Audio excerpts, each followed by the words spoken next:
자, 저는 오늘 못할 것이 없느니라, 능치 못함이 없으리라, 이런 말씀으로 오늘을 나누고자 합니다. 우리는 고난에 대한 새로운 해석을 해야 될 필요가 있습니다. 왜냐하면요, 선진국이나 최빈국이나 어느 누구든지 거기서 살면서 씨름하지 않고 염려 근심하지 않는 사람은 아무도 없습니다. 최첨단의 의료시설이 있다 할지라도, 의학과 신약이 개발된다 할지라도 사람들은 지금도 아파하고 사람들은 지금도 죽어가고 있습니다. 최강국의 미국에도 지상낙원이라고 말하는 스칸디나비아의 모든 반도에 있는 나라의 사람들도 그렇게 엄청난 풍요 속에 살면서도 그래도 또 빈곤이 존재한다는 것이죠. 염려와 불안과 두려움과 슬픔이 중첩된 인생을 우리가 논합니다. 그래서 성경은 말하기를 사람은 고생을 위하여 났나니 불꽃이 위를 날아감과 같은 것이니라. 그러니까 불꽃이 날아갈 때 타타타 거기서 불꽃이 날아가지 않습니까? 그 다음에는 재가 되어서 사라지는 것이 인생이다. 참 그렇다고 해서 우리가 그것을 맹신한 나머지 그 말씀만 갖고서 우리가 어떤 것을 판단할 때 고난은 필수적인 것이고 누구든지 다 고난을 받아야지만 되는 것이다. 운명이다. 숙명이다. 팔자다. 그래서 그 고난을 제대로 받아들이지 못하고 그것을 잘못 해석하면요, 밤낮 고생하고 괴로워하고 슬퍼하고 고통스러운 그런 삶을 살 수밖에 없어요. 사람이 고생을 위해서 태어났다고 하는 그 말씀은 시대를 초월해서 동일하게 모든 사람들이 고난을 받아야지만 된다는 그것을 정당화시키는 어떤 말씀으로만 우리가 해석하면 안 되는 것이죠. 고난은 될 수 있으면 피해야 됩니다. 어쩔 수 없이 받는 고난이 있으면 그것을 재해석해서 그 고난을 유익하게 만들어야 되겠지만 고난을 일부러 청할 수도 없고 고난을 좋은 것으로만 우리가 무조건 평가할 수는 없는 것이죠. 자, 누가 참 왜 이렇게 힘든지 모르겠다 그러면 뭐라고 하는지 아십니까? 고난은 누구에게나 다 있어. 참 외롭네요. 왜 이렇게 집안 식구들이 다 있는데도 이렇게 외롭죠? 사람은 다 외로운 거야. 외롭지 않은 사람이 어디 있어? 다 그런 게 인생이야 라고 규정을 해버리는 게 잘못된 거예요. 내 자신이 그렇게 살았기 때문에 남들까지도 그런 일에 동일한 모습으로 적용시켜야지만 된다라고 규정하는 것은 잘못된 해석이 되는 것이죠. 여러분들, 어떤 선생님이 학교에서 아이들에게 물어봤어요. 학생 여러분들, 얼음이 녹으면 뭐가 되지요? 얼음이 녹으면 뭐가 되지요? 네, 물 됩니까? 다른 사람들 다 물이라고 그랬어요. 어떤 학생이 딱 손들더니 얼음이 녹으면 봄이 와요. 참 이거는 차원 높은 그런 대답이었어요. 상황이 다르지 않습니까? 누구든지 얼음이 녹으면 물이 된다는 것은 이성적이고 과학적인 진리인데 그것을 한 단계 뛰어넘어서 봄이 온다. 그는 봄에 대한 갈망이 있었고 봄에 대한 소망이 있었고 현재의 고난도 장차 앞으로 더 좋은 일들을 만들어가게 될 것이다 라는 신념이 있었기 때문에 그렇게 말할 수 있었던 것이에요. 여러분들, 어떤 사람들이 아프죠. 아프면은 마음이 울적해져요. 마음도 약해져요. 그래서는 그 약해지는 마음 때문에 또 이 고통이 만성으로 되어지는 거예요. 의욕이 상실되죠. 그러면 여러분, 심령이 상하면은 누가 너를 그 병에서 고칠 수 있으리요라고 말할 정도로 심령이 상하면 고칠 병이 없어요. 그러니 점점 더 악화되겠죠. 그러면은 그 죽음을 눈앞에 두고서 특별히 암 환자들이 겪는 그런 고통은 이로 말할 수 없는 것이에요. 그러니까 자살하는 사람도 있고 견디지 못해서 안락사하는 사람들도 있어요.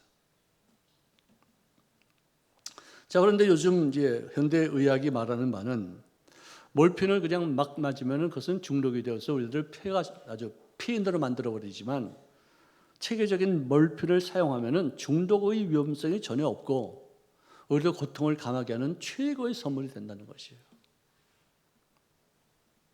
암 환자들에게 가장 좋은 선물은 몰핀이에요.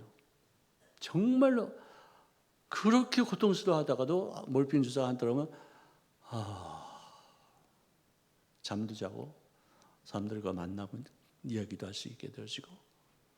근데 그 몰핀을 왜 안 맞습니까? 어차피 죽을 거면은 고통받지 않고 죽어야지. 고난이 내 인생의 운명이다. 고난을 위해서 태어난 것이 존재이다. 그래서 그 고통을 왜 당해야지만 되겠느냐. 요즘은 이 현대의학에서 이 몰핀 주사를 맞는 것은 환자에게 꼭 필요한 것이다 해서 아주 권장하고 있어요. 세상이 많이 달라졌어요. 믿음이 중요한 거예요. 1954년도까지 1마일 즉 1.609km, 그죠?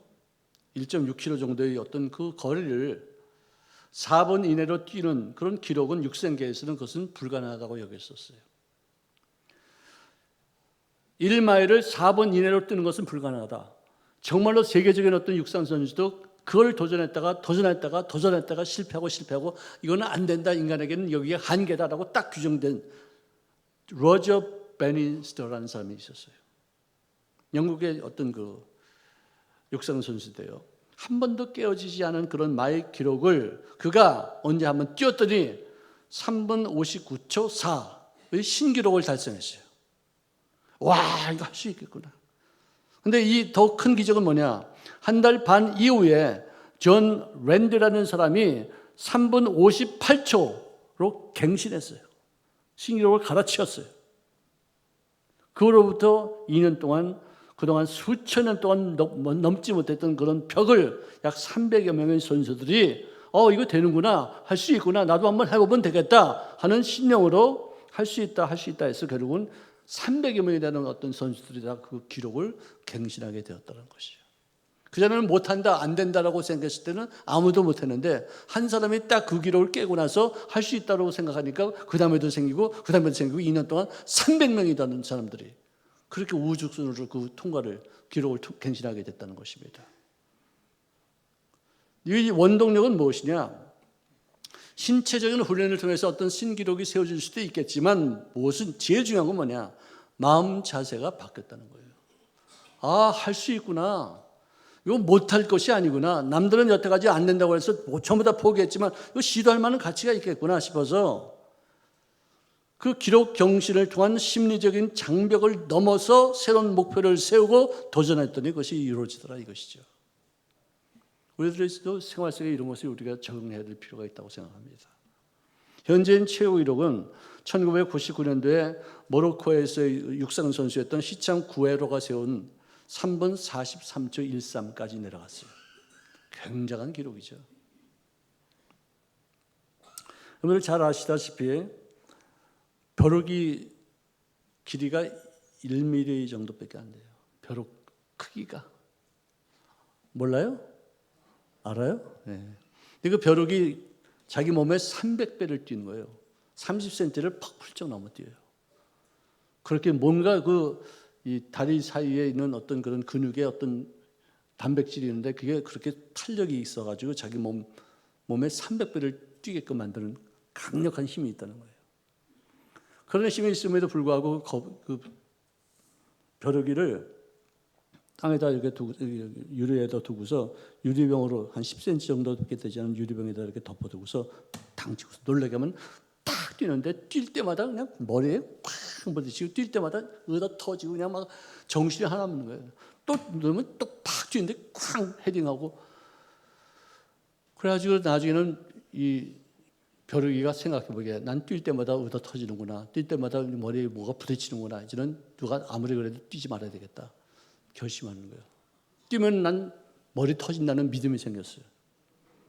그래가지고 유리병을 뛰고서도 탁 쳐도 안 뛰어. 뛰어봤자 나 머리 터지는데 안 뛰어. 날 잡아먹어라. 나 안 뛴다. 안 뛰어요. 상어도요, 큰 스위밍풀에다가 유리병을 딱 하나 놓고서 여기다 마시는 걸 탁 두면 그거 먹으러 가다가 계속해서 유리병에 부딪히는 거예요. 코피가 나고 나중에는 쌍코피가 나는 거예요. 가서 먹을 때마다 뭐가 탁탁 때리니까 아유, 안 먹는 게 낫겠다. 저는 먹으러 갈 때마다 뭐가 턱턱 터지니까 안 되겠다 해서 그렇게 쌓아놓은 산호도 먹으러 가려고 하다 아유, 안 되겠다. 돌아가고 먹으러 가려고 안 되겠다. 이렇게 되는 거예요. 코끼리가 막강한 힘이 있어요. 근데 그에게 쇠사를 채워놓고서 절대로 움직이지 않게끔 꽉 묶어놓으면요, 한 일주일, 2주일, 3주일만 이렇게 해놓으면은, 그 다음에는 절거다, 묶여있구나. 나는 아무리 했어도 안 돼. 내가 그때가 그동안에 3주일 동안 그렇게 몸부림쳤는데도 안 되니까 이제는 나는 묶여있는 수밖에 없어. 라고 묶여있기를 수락하고 벗어나기를 포기하니까 그 다음에는 조그만 줄 하나 이렇게 딱 매더라도 묶여있구나. 안 돼.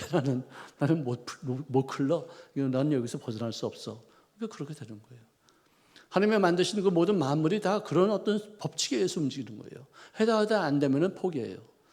근데 하다가 되고 나면 자꾸만 더 도전하게 되고 점점 더 잘할 수 있게 되는데 자꾸만 장애를 받고 자꾸만 방해를 받게 되면 못하게 되는 것이라는 것이죠. 자, 노후에도 마찬가지입니다. 우리가 나이가 들어서 제일 필요한 게 뭐죠? 예? 우리 나이 들어서 제일 필요한 게 뭐예요? 한 70, 80대가 가지고 제일 필요한 게 뭐예요?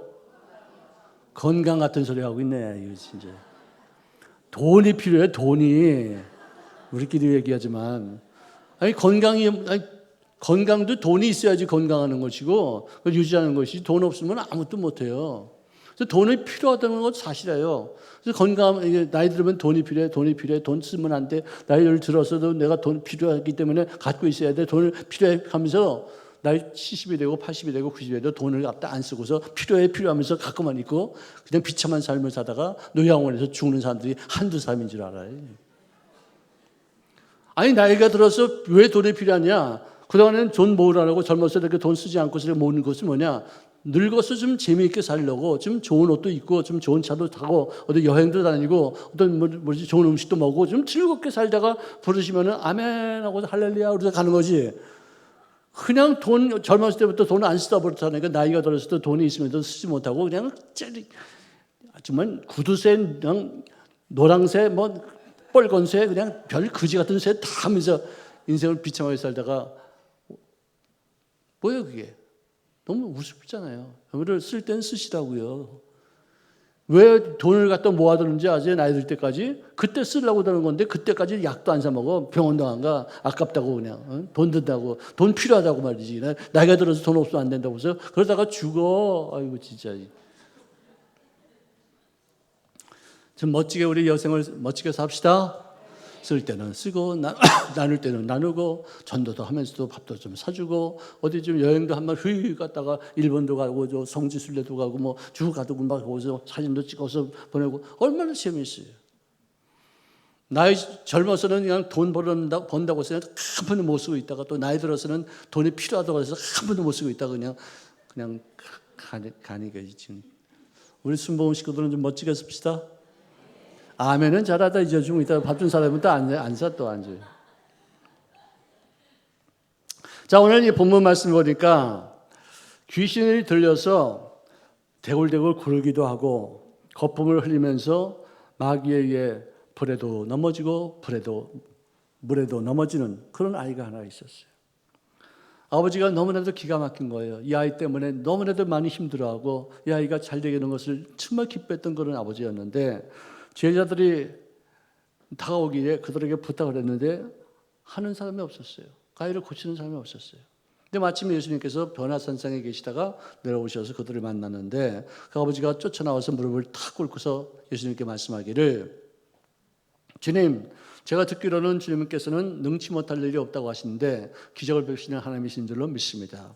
혹시라도 주님께서 하실 수 있거든은 무엇을 하실 수 있다면은 좀 우리를 불쌍히 여기신 바되요 우리 아들을 고침받게 하여 주시옵소서. 그러니까 조건을 달았어. 하실 수 있거든 하시고 못하시면은 하지 마십시오. 그 뜻이에요.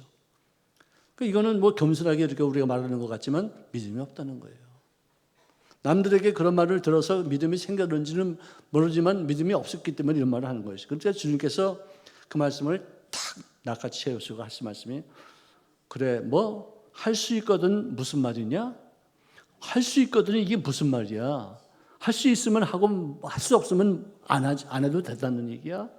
너 아들이 이렇게 할 수 있으면 고침받으면 됐고 할 수 없으면 고침받지 않아도 된다는 거야? 넌 어떻게 이렇게 믿음이 없어? 넌 어떻게 아들을 위해서 그렇게 헌신하는 그런 마음이 없어? 네가 진짜 아버지야? 어디서 주워다 기르냐 아니야? 그 아이가 그렇게 아프면 너는 어떤 방법을 써든지 고침받을 수 있도록 대굴대굴 굴러서라도 나에게 부탁을 해야 되는 거지. 할 수만 있거든 하고 하지 못할 것 같으면 하지 마십시오. 이따위가 어딨냐? 혼내시죠. 너무 당황한 거예요, 이 아버지가. 놀래가지고 주여 제가 믿습니다 믿습니다 하는데 믿음이 하나도 없고 입술만은 입습니다. 그냥 믿습니다 하는데 내가 보기엔 믿음이 없어. 내가 이거 어떡하지? 주님, 나 믿지 못하는 나를 좀 도와주세요. 나에게 믿음을 주시옵소서. 믿음도 내가 믿어지는 게 아니고 나에게 주셔가지고 믿게 되는 거 아니겠습니까? 믿음도 은사라고 하는데 저에게 믿음을 주시옵소서. 그렇게 하니까 주님께서 그 아이를 데려오라 하시고 말씀하신 다음에 내가 예수 이름으로 내가 너에게 명하노니 어느 장애를 가져오게 하는 이 귀신아, 청각 장애를 가져오는 이 원수 귀신아, 내가 너에게 명하노니 아이에게서 나와라! 다시는 들어가지 말지어다. 나와라! 딱 하니까 그 아이가 갑자기 쥐죽은 듯이 팍 누워있더니 거품을 흘리고 잠자는 것 같이 됐어요. 많은 사람들이 이 아이가 죽었다니까. 아이 죽은 것이 아니다. 조금 있다 그 아이가 깨어났는데 그야말로 정상인으로 확 바뀌고 있었어요. 자, 이것을 보았던 지혜자들이 많은 사람들이 다 떠나가고 자리가 조용해졌을 때 와서 조용히 주님께 묻습니다. 주님, 우리는 왜 어찌해서 쫓아내지 못했었나이까? 조용히 물었어요. 창피하니까. 주님께서 하신 말씀이 너희 믿음이 작은 까닭이로다. 진실로 너희에게 이르노니 너희에게 만일 믿음이 겨자씨 하나만큼만 있어도 이 산을 명하여 여기서 저기로 옮겨지라 하면 옮겨질 것이요 또 너희가 못할 것이 없으리로다. 믿는 자에게는 능치 못함이 없으리라. 믿기만 하면 뭐든지 다 할 수 있느니라. 그래서 믿음의 능력을 이렇게 강하게 이렇게 강조하셨어요. 믿음은요, 가만히 있어서 생기는 게 아니라 기도할 때 하나님이 나에게 주시는 은사예요. 예수님이 나를 위해서 십자가에서 못 박혀 죽으심으로 내가 받을 심판을 그분이 대신 맡으시고 내가 그분이 이뤄놓으신 공력을 인정하면은 너는 심판받지 않고 그가 이뤄놓은 공력을 통해서 믿음으로 구원받게 되리라. 죄에서 용서함 받으리라. 천국의 백성이 되리라. 더 이상 지옥에 나가지 않게 되리라. 믿음이에요, 믿음. 그래서 내가 누가 나한테 전도했을 때 내가 믿어지지가 않았거든요. 그러니까 내가 뭐 핑핑거리고 나한테 전도하는 거 우습게 여기고 좀 없은 여기고 막 그랬는데 어느 한순간에 제가 예수를 믿기로 교회를 나왔는데 뭐 내가 작정해서 나온 것이 누가 전도해서 나왔는데 갑자기 예수님이 나를 위해서 십자가에서 못 박혔다는 것이 믿어지는 거예요. 그래서 나는 믿음은 내가 믿는 게 아니고 믿음이라는 선물이 내 속에 들어와서 내가 내 의지와 상관없이 갑자기 믿어지는 은사가 나타나는 거예요. 여러분들 예수님께서 약속하신 대로 이루실 것을 믿어집니까? 아멘. 이 믿어지는 게 이거 정확한 표현이에요. 믿습니다 해도 안 믿을 때가 있어요. 믿어질 때는 가만히 있어도 믿어져요. 너무 신기한 어떤 경험이에요. 자, 기도로 말미암아 믿음이 생겨지는 은총이 나타나는데 주님께서 요한복음 14장 12절에 말씀하시기를 나를 믿는 자는 내가 하는 그 일도 그가 할 것이요 또한 그보다 더 큰 일을 하리니 이는 내가 아버지께로 가고 성령께서 임하셨음이니라. 할렐루야. 참 아니 어떻게 내가 하는 일만 하는 것이 아니라 내가 하는 일보다 더 큰 일까지 네가 할 수 있는 이유가 뭐냐? 나는 여기 3년 반 동안에 육체적으로 이거 왔다만 갔다 하지만 너는 성령이 임하시고 또 시대가 바뀌면 너는 비행기 타고서 왔다 갔다 하기 때문에 내가 할 수 있는 것보다도 더 많은 일들을 할 수 있고 내가 못하는 일들을 너는 더 갈 수 있다. 주님께서 이렇게 우리에게 격려해 주시고 또 장차 있을 일들을 예언적으로 이렇게 풀어주신 것을 우리가 알 수 있어요. 우리는 스승이 되어서 제자들이 자기보다 더 잘하면 시기심이 생길 수도 있을 거예요. 근데 예수님은 내가 하는 일도 너희들이 할 것이고 내가 하는 것보다도 더 큰 일까지도 할 것이다 하면서 격려를 팍팍 용기를 팍팍 주셨어요. 예수님이 바로 그러신 분이에요. 우리를 하여금 낙심하게 하지 않습니다. 우리를 하여금 소심하게 만들지 않습니다. 우리에게 자신감을 주신 줄로 믿습니다. 믿는 자에게는 능치 못했다는 어떤 마음가짐이 새롭게 만들어 주셔서 어떤 일도 우리가 낙심하지 않고 도전하고 그것을 헤쳐나가며 그 문제를 통해서 더 좋은 일들을 만들어갈 수 있는 귀한 권세를 허락하실 줄로 믿습니다. 호텔왕 코널드 힐턴이라는 사람이 있어요. 그는 가난한 집안 출신이었었어요. 호텔 손님들을 뒤처덕하려 하는 벨보이로 생계를 유지하고 있었는데, 다른 벨보이와 더불어 좀 더 다른 점이 있었다면 당시 가장 큰 호텔의 사진을 그는 책상 위에다가 딱 하고 붙여두고, 그 다음에 그 호텔의 주인이 바로 자기가 된 모습으로 항상 상상하고 있었다는 거예요. 딴 애들은 그냥 벨보이 하기 바쁜데, 이 사람은 자기 책상에다가 큰 호텔에 사진 하나 붙여놓고서 나는 이 호텔의 주인이다. 나는 이 호텔에 내가 오너야. 나는 호텔 주인으로 정말 크게 성공할 거야. 상상을 하고 있었다. 그 뒤로 15년 후 1949년도에 그의 꿈은 이루어지게 되어졌고, 그는 그 이후로 전 세계 250개가 넘는 힐튼 호텔을 세우게 되었어요. 그래서는 그가 무슨 말을 했느냐? 우리의 미래는 머리로 되는 것이 아니고 재능으로 되는 것이 아니라 누구의 백으로 되는 것이 아니라 기억으로 되는 것이 아니라 내 마음으로 그리는 생생한 꿈에 의해서 결정된다. 그런 말을 했어요. 정말 유명한 말이에요. 여러분들, 일본 파나스리 교회사의 회장되는 마츠시다 고노스케라는 사람이 있는데요. 그 사람은 평생을 살면서 자기에게 하나님께서 3가지의 은혜를 주셨다는 것이에요. 그걸 항상 자랑해요. 하나님은 나에게 3가지의 은혜를 주셨다. 첫째 은혜가 뭐냐? 가난했다 이거예요. 가난한 것이 은혜였다는 것이 무슨 뜻이냐? 나는 가난했기 때문에, 돈이 없었기 때문에 돈을 벌기 위해서, 가난을 내가 면하기 위해서 정말 남다르지 않게 최선을 다해서 부지런하게 일했고, 성실하게 일했고, 거짓말하지 않고 정직하게 모든 매사. 왜? 돈 벌기 위해서. 거짓말해서 돈 버는 것은 금방 날아간다는 것이에요. 그러므로 가난은 나의 스승이었습니다. 가난은 나에게 주신 은사였습니다. 이것을 극복하기 위해서, 이것 때문에 내가 탄식하고, 이것 때문에 누구 원망하고 누구 탓하는 것이 아니라 이것을 내가 극복하기 위해서 내가 최선을 다한 결과 나는 세계적인 부호가 되었습니다. 나는 병약해서 어렸을 때부터 늘 골고루 알았습니다. 의사가 내가 몇 살까지 살 수 있을 것이라고 예언할 정도로 나는 정말 병약했습니다. 그렇기 때문에 나는 어렸을 때부터 이 건강이 얼마나 중요한 것을 알고 있었기 때문에 항상 조심하고, 항상 과식하지 않고, 항상 무리하지 않고, 쉼과 편안한 마음과, 그리고 항상 좋은 음식을 먹으려고 애를 썼습니다. 그 결과 나는 90살에 넘어서까지 강건하게 일을 감당할 수 있는 사람이 되었습니다. 저는 초등학교 4년을 중퇴한 사람입니다. 교육권이 짧습니다. 그렇기 때문에 나는 모든 매사를 다 배우는 어떤 마음과 자세를 집중했습니다. 어떤 사람을 만나도 그 사람을 나의 스승으로 여김바 되어져서 그를 통해서 다양한 지식을 얻게 되어지고 상식이 점점 늘어가므로 오늘 내가 이 회사를 운영할 수 있는 사람이 되었습니다. 나보다 학력이 뛰어나고 머리가 훌륭한 사람들을 내가 써서 내 밑에서 부하로서 역할을 감당해서 나에게 엄청난 많은 가르침을 주었습니다. 모든 역경과 모든 불행은 하나님이 나에게 주신 선물이었고, 그를 통해서 나는 역전의 기회로 삼아 오늘 이렇게 큰 성공을 할 수가 있었습니다. 그런 기가 막힌 그런 고백을 했던 것이에요. 뭐든지 마음먹기라는 거예요. 운명은 뭐냐? 내 생각에 의해서 결정되는 것이에요. 어떤 청년이 목사님을 찾아와서 물었습니다. 목사님, 담배 피우면 지옥 가나요? 어떻게 생각하세요? 담배 피우면 지옥 갑니까? 아니에요?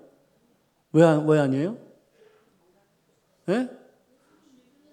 구원받는 것은 믿음으로 구원받는 거 아니에요, 그죠? 그러니까 담배 피운다고 해서 구원받지 못하는 건 아닌데, 그 목사님이 그 청년에게 말했습니다. 여보게, 담배를 피운다고 천국 가지 못하는 건 아닐세. 천국은 가지만 아마 조금 일찍 가게 될 걸세. 그래서 그 청년이 놀래가지고 충격받아가지고 또 은혜스러운 마음으로 이렇게 설교를, 이렇게 말을 들어보니까 내 인간의 힘으로는 이 담배 끊는 것이 불가능한 것을 내가 알 수 있습니다. 말씀을 공부하고 찬양을 많이 하고 또 기도로 열심히 애를 써가지고 하나님 도와주세요. 담배를 끊게 해주세요. 그래서 기도해서 결국은 금연을 하고로 정말 훌륭한 신앙인이 되었다는 얘기를 제가 들어본 적이 있습니다. 진정한 꿈의 의미는 무엇이냐? 현실을 직시하는 것이에요. 이 문제는 어렵다. 이거는 안 된다. 이거는 정말 불가항력적이다. 이거 직시하는 거예요. 문제와 현실을 직시하는 거예요. 그 다음에는 내가 이것은 내 인간의 힘으로 되지 않기 때문에 먼저 나는 초월적인 그림을 그려야 되겠다. 그림을 그리는 거예요. 전능자께서 나의 아버지가 되시고 그분이 나에게 주신 약속이 있으니까 그 약속을 내가 믿어야 되겠다. 하나님이 나를 존귀 여기시고 너를 향한 나의 생각을 내가 하나니 재앙이 아니요 평강이요 너의 장래에 소망을 주라는 생각이니라. 이것이 내가 너를 향한 나의 꿈이야. 그러므로 나는 하나님의 사랑과 은혜를 내가 알고 있으므로 그걸 믿고 현실은 어렵지만 도피하지 않습니다. 행동으로 믿음으로 열매를 맺겠습니다. 그래서 그 꿈의 열매로 환경을 초월하는 거예요. 그걸 이겨나가는 거예요. 조영기 목사님이 그 꿈의 어떤 법칙을 알으셔가지고 우리한테 4차원의 영성이라는 가르침을 주셨어요. 현실을 바라보지 말고 현실을 통해서 이룰 꿈을 바라보면서 그 꿈이 현실을 이겨나가는, 꿈으로 말미암아 현실을 뒤집어버리는 그런 역사를 이룰 수 있기를 주의 이름으로 축원합니다. 록펠러라는 그 세계적인 부호가 있었는데요. 그 사람이 맨 처음부터 이렇게 돈을 많이 벌었던 사람이 아닙니다. 그는 마음의 배순을 치었어요. 왜 그러냐면 장래성이 없다고 해서 첫 번째 사귀던 여인에게 체임을 당했어요. 너는 미래가 없어. 너는 너무 가난해. 난 너하고 결혼할 수 없어. 팡! 근데도 그는 거기 낙심하지 않고 매일같이 감사 기도했어요. 그 돈을 좀 많이 벌고 이제 좀 살만할 때가 됐는데 50세 병으로 사형 선고를 받습니다. 너 당신의 지는 1년 이내로 죽습니다. 기왕에 내가 이제 죽을 바에는 이 가지고 있는 돈이 아무것도 아닐 테니까 내가 이 돈을 좀 나눠줘야 되겠다. 죽기 전에 좀 남들에게 베풀자. 구제사업도 하고 설한사업도 하고 자선사업도 하고 학자금도 줘주고 장학금도 줘주고 막 하나씩 나눠주는데 안 죽어. 계속 나눠만 주는 거예요. 90세까지 장수했어요. 그는 용장에 들어가본 적도 없었고 술, 담배 피워본 적이 없어요. 그가 노안이 되었을 때 성경을 읽는 사람을 돈 주고 채용해서 그에게 성경을 읽게끔 만들었어요. 교회학교 교사직을 끝까지 잘 감당했었어요. 세계의 최고의 부자였지만 평생 정직하게 살았고 성실하게 계명을 지켰기 때문에 내가 이런 모습으로 이렇게 일을 할 수 있게 되었습니다라는 고백을 했었어요. 지금도 그의 후손 4대째라는 그 후손들이 지금도 그 기금을 갖고서 장학금 불안 이웃들을 위해서 구제사업하는 그 일을 감당하는 직원들로 돼서 그 후손들이 이렇게 일을 하고 있어요. 참 기가 막힌 가게입니다. 이런 가게를 우리들도 좀 한번 만들어봤으면 좋겠다는 생각이 들어요. 내가 어떤 일을 살다가 어떤 마음에 상처를 받으면요, 상처를 받은 사람들은 주로 이 상처를 가지고 공격 수단으로 삼아서 남을 더 상처를 줄 때가 있어요. 너 나한테 이렇게 상처를 주지, 너도 한번 맛 좀 봐라고서 상처를 뒤집어서 그 사람에게 공격하는 어떤 무기로 삼아요. 참 무서워요. 상처는요, 극복해야 할 때 그 고통이 참 가치를 우리에게 줄 수 있는 것이에요. 누구 때문에 무엇 때문에 이랬다 저랬다 핑계대는 것이 아니라 그 아픔 때문에 내가 오히려 더 하나님을 찾게 되어지고 하나님을 찾게 되면 주님이 나에게 주시는 귀한 치료의 능력과 더불어 꿈을 주시고 그 아픔을 통해서 이루실 놀라운 미래를 우리에게 허락하실 때가 있어요. 꿈을 마음껏 펼치게 하십니다. 그래서 사도 바울은 말하기를 만일 하나님이 우리를 위하시면 우리가 누가 우리를 대적하리요? 만약에 하나님이 if God is for us, who can against us? 그 정말 굉장히 유명한 말이에요. 하나님이 나를 위하신다면, 나를 사랑하신다면 누가 나를 대적할 수 있으리요? 우리를 사랑하시는 이로 말미암아 우리는 넉넉히 이기느니라. 나에게 능력 주시는 자 안에서 나는 모든 것을 할 수 있게 된 줄로 믿습니다. 그래서 하나님이 주시는 약속의 말씀을 파장으로 삼아서 거기에 사이클을 맞추는 거예요. 이런 마음으로 있을 때 우리는 상처, 곤경, 여러 가지 어려운 난제들 이런 것이 나의 생활 속에 우리들도 유익이 되어지고 나를 성공시키는 하나의 통로가 되어지게 될 줄로 믿습니다. 삶의 문제 해결은 나의 마음 자세로부터 이루어진다는 것을 깨달아서 절대 긍정, 절대 감사의 모습으로 문제를 대할 수 있기를 주의 이름으로 축원합니다.